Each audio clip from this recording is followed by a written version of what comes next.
This is the most brutal punishment in the future world. Just a drop of nano eye drops can lock a person's consciousness in a virtual prison. 1 year inside equals only 1 minute outside. No phone, no books, only a tiny room and endless loneliness. The first prisoner was actually its creator, Amy. On the first day, she saw a giant countdown screen above her head. The room was fully equipped. She could eat, sleep, even exercise. Amy kept telling herself, time will pass quickly. But the next day, the system reset. Everything she had used was restored. Amy began to feel something was wrong. By day 6, she started writing formulas by hand to distract herself. On day 87, she began recalling her research data. On day 100, she imagined someone to talk to. Crushing loneliness drowned her like a tide, but she had to endure. Her brother was still waiting for her. 4 years ago, Amy and her brother tested the tech together, letting their minds swim through a virtual ocean. But an accident left her brother brain dead. Amy was devastated and swore to bring him back. She kept improving the technology, but her partner tried to stop her. He was eager to monetize it, attract investors, and launch it fast. But Amy knew the tech wasn't ready. A single mistake could damage the brain. Sure enough, her boyfriend used an untested sample, suffered a severe reaction, and was hospitalized.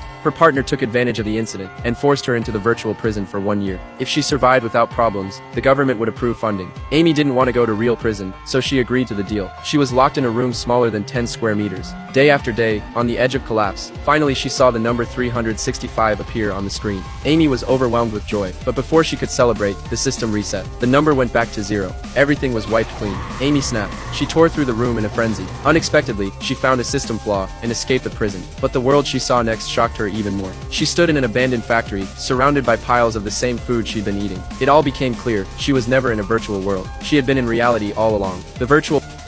Why did her partner want to do this? Amy remembered their previous quarrel. He accused her of wasting virtual technology. This invention could do much more than just save lives. At that moment, her partner outside noticed her. Amy grabbed the car keys from the table. She drove away from this hell. The billboards on the road showed. The virtual potion had been on the market for a year. The streets were filled with her partner's posters. Amy finally believed that she had truly spent a year in prison. It was all her partner's conspiracy. He wanted to steal the research results of the virtual potion and take her place. So Amy went to the police station to report it. But the police clearly did not believe her, because the system showed that she had already been reported missing. Amy couldn't explain it clearly. She could only take the police to the prison, but it had already been empty. No clues were left behind. She had to find her former colleague. Her colleague told her that everyone at the company thought she had run away. Her partner had taken control of the virtual technology and successfully launched the product to the market. It was widely used in education and the military, and even extensively in the adult industry. But her colleague also brought good news. Her boyfriend had never died in the first place. It was all her partner's lie. A year later, the two were finally reunited. They held each other tightly, with the help of her colleague and boyfriend. Amy infiltrated the company. She stole back her previous research data